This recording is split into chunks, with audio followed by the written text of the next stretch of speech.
Same ఇక్కడ అలాగే universe balloon ఊదినట్టు పెరుగుతున్నట్లయితే ఒక చోటుకి వెళ్ళిన తర్వాత అక్కడ స్లో అయ్యి మళ్ళీ వెనక్కి వచ్చి చుక్కలాగా మారిపోవాలి. కానీ ఇక్కడ ఏం జరుగుతుందంటే పూర్తి ఆపోజిట్గా ఎప్పటికప్పుడు యూనివర్స్ స్పీడ్ అనేది పెరిగిపోతుంది.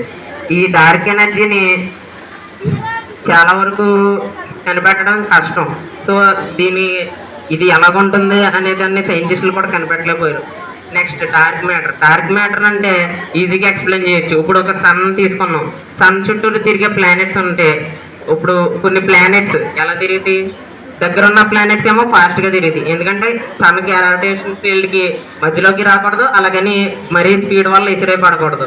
సో ఇక్కడ దగ్గర ఉన్న ప్లానెట్ స్పీడ్గా తిరిగిద్ది, దూరంగా ఉన్న ప్లానెట్ మాత్రం స్లోగా తిరిగిద్ది, ఎందుకంటే సూర్యుడి గ్రావిటేషనల్ ఫీల్డ్ నుంచి బయటకు పోకూడదు. సో కానీ ఇక్కడ మాత్రం పూర్తి ఆపోజిట్గా మన గ్యాలక్సీలో చూసుకుంటే గ్యాలక్సీ మధ్యలో ఉన్న స్టార్స్ నుంచి చివరిన ఉన్న స్టార్స్ వరకు ఒకే స్పీడ్లో తిరుగుతుంది. దీనివల్ల గ్యాలక్సీలో ఉన్న ప్రతి స్టార్ బయటకు విసిరేపడాలి కదా, కానీ ఎందుకు అలాగే ఉన్నాయో తెలుసా మీకు?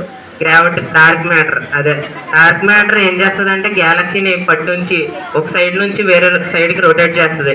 మన స్టార్స్ ఒకటే కాదు, ప్రతిదీ అలాగే రొటేట్ అవుతాయి ఉంటాయి గ్యాస్ బాల్స్ కింద. దీన్ని డార్క్ మ్యాటర్ అంటారు. ఇది 68% ఉందని ఎలా కనిపెట్టారంటే సైంటిస్టులు, ఇప్పుడు ఒక కాయిన్ని నీళ్ళలో వేస్తే అది బయటికి ఊగుతూ కనపడుతుంది, ఎందుకంటే అక్కడ లైట్ వైబ్రేట్ అయింది. ఇలాగా ఈ డార్క్ మ్యాటర్ కూడా లైట్ని బెండ్ చేయగలదు. సో సైంటిస్టులు టెలిస్కోప్లో చూసినప్పుడు ప్లానెట్స్ కదులుతూ ఉండడానికి గమనించారు. ఎందుకు కదులుతున్నాయి అనే దానికి తెలుసుకోవడానికి ఇది ఈ స్పీడ్లో కదులుతుంది అని కొన్ని టెస్టర్స్ ద్వారా తెలిసింది ఏంటంటే డార్క్ మ్యాటర్ అనేది 68% ఉందని. నెక్స్ట్ పొద్దున్న వస్తాడు సాయంత్రం వెళ్ళిపోతాడు అని మనం ప్రతిరోజు చూసే సూర్యుడు ఒక పెద్ద గ్యాస్ క్లౌడ్స్ ద్వారా ఫామ్ అయ్యాడు కొన్ని కోట్ల సంవత్సరాలు. ఇప్పటిదాకా సూర్యుడికి వచ్చిన ఎంతో సూర్యుడు 4,60,000,000,000 సంవత్సరాలకి ముందే జన్మించాడు, ఇప్పటిదాకా కాలుతున్నాడు. అంటే ఒక సూర్యుడిలో 10,000 మన భూముల్ని పెట్టచ్చు. సో మన సూర్యుడు 99.86% మాస్ని మొత్తం సోలార్ సిస్టంలో అతనే ఉంచుకుంటాడు. ఉన్న 0.14 మాస్ మాత్రమే ఉన్న ప్లానెట్స్ అన్నీ ఉంటాయి. అంటే మనం తెలుసుకోవచ్చు, మనం చూసినట్లయితే ఇక్కడ జూపిటర్ చాలా పెద్దదని మనం అనుకుంటాం. జూపిటర్ కూడా మ్యాక్సిమం సన్లో సగం సైజులో చూపిస్తారు మనకు ఫొటోస్లో, కానీ అది అలా ఉండదు. యాక్చువల్గా అయితే 99.86% ఆఫ్ మాస్ మొత్తం ఇక్కడ సన్నే కవర్ చేస్తుంది. నెక్స్ట్ సన్ ఎలా క్రియేట్ అయిందంటే 91% వరకు హైడ్రోజన్ ఉంటుంది సన్లో, 8.9% వరకు హీలియం, 0.1% వరకు అదర్ గ్యాసెస్ ఉంటాయి. ఇవన్నీ మనకు తెలిసిన 3 స్టేట్స్ ఏంటి? Gas, liquid, solid. కానీ మనకు తెలియని 4వ రకమే ఈ ప్లాస్మా రూపంలోనే ప్రతి నక్షత్రంలో కూడా ఈ క్లౌడ్స్ అనేవి ఉంటాయి. నెక్స్ట్ ఇప్పుడు హైడ్రోజన్ పార్టికల్స్ అన్ని చాలా లైట్ వెయిట్లో ఉంటాయి. ఈ 4 హైడ్రోజన్ పార్టికల్స్ కలిసి ఒక హీలియం పార్టికల్ కింద క్రియేట్ అవుతుంది. ఇప్పుడు ఈ 4 హైడ్రోజన్ల బరువు కన్నా హీలియం బరువు తక్కువగా ఉంటుంది. లోపల ఇది క్రియేట్ అయినప్పుడు కొంత వెయిట్ మిస్ అయింది. ఈ వెయిట్ ఎలా వచ్చిందంటే ఎనర్జీ రూపంలో, అంటే ఫోటాన్స్ రూపంలో బయటకు విడుదలైంది. ఆ ఫోటాన్సే ఇప్పుడు మనకి భూమి మీదకి వచ్చే లైట్. మనం లైట్ తీసుకుంటున్నామంటే ఇప్పుడు మనం తీసుకునే లైట్ 8 నిమిషాలు 20 సెకండ్ల ముందు సూర్యుడి నుంచి భూమి మీదకి రావడానికి 8 నిమిషాలు 20 సెకండ్లు పడుతుంది. అదే సన్ మధ్యలో నుంచి బయటకు రావడానికి ఎంతసేపు పడుతుందో మీకు తెలుసా? దాదాపు కొన్ని కోట్ల సంవత్సరాలు పడుతుంది. కానీ సన్ ఎంత సైజు పెద్దగా ఉన్నాడో అంతకంటే ఎక్కువ దూరంలో వస్తుంది. దీనికి డిఫరెన్స్ ఏంటి ఎవరికైనా తెలుసా? ఏంటంటే సన్ మధ్యలో ఉన్న హైడ్రోజన్ నుంచి వేరే హైడ్రోజన్కి ఢీకొని ఒక ఫోటాన్ బయటకు రావడానికి కొన్ని కోట్ల సంవత్సరాలు పడుతుంది. అంటే ఇప్పుడు మనం తీసుకున్న లైట్నింగ్ కొన్ని కోట్ల సంవత్సరాలకు ముందుది. ఇప్పుడు మన భూమి ఎలా తయారైందో ఇప్పుడు చెప్పుకుందాం. మన భూమి కొన్ని కోట్ల సంవత్సరాల క్రితం ఒక నక్షత్రం వేరే నక్షత్రంతో కొలైడ్ అవ్వడాన్ని సూపర్నోవా ఎక్స్ప్లోషన్ అని చెప్తారని విన్నాం. దీంట్లో 2 భాగాల కింద విడిపోద్ది. ఒకటి సూపర్నోవా ఎక్స్ప్లోషన్ జరిగినప్పుడు అయితే డ్వార్ఫ్ కింద మారుతుంది స్టార్. 2 అది పీసెస్ కింద మారి ఒకదాని చుట్టూ ఒకటి తిరగడం మొదలవుద్ది. సేమ్ ఇక్కడ ఎలాగే జరిగింది. ఒక నక్షత్రాన్ని సన్లో సగం మాస్ ఉన్న నక్షత్రంతో ఢీకొట్టడం వల్ల కొన్ని ప్లానెట్స్ అన్ని మనతో ఉన్న ప్లానెట్స్ అన్ని తయారయ్యాయి. ఇందులో ఎర్త్ కూడా ఒకటి.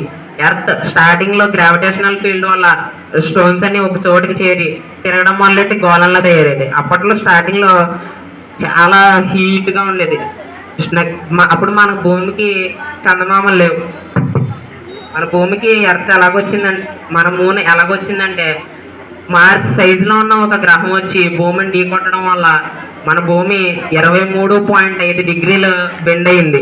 దానివల్ల మనకి యూజ్ ఏంటంటే ఋతువులు అంటే సీజన్స్, ఇప్పుడు మనకు వచ్చే సీజన్స్ దానివల్ల ఏర్పడి. సో నెక్స్ట్ దానివల్ల అప్పట్లో ఎర్త్ 1000 డిగ్రీల సెంటిగ్రేడ్ వరకు హీట్ ఉండేది. అంటే అప్పుడు మన భూమి లోపల మాత్రం 1000 డిగ్రీల సెంటిగ్రేడ్ ఉండేది. అదే స్పేస్ బయట మాత్రం -465 సెంటిగ్రేడ్ ఉండేది. దీనివల్ల ప్లాస్మా పొరలు, బయటకు వచ్చిన వాల్కెనోస్ అన్నీ కలిపి పొరల కింద భూమి మీద నేల తయారైంది. సో -డిగ్రీస్లో మారింది. అప్పుడు మనం చంద్రుడు భూమికి చాలా దగ్గరలో ఉండేవాడు.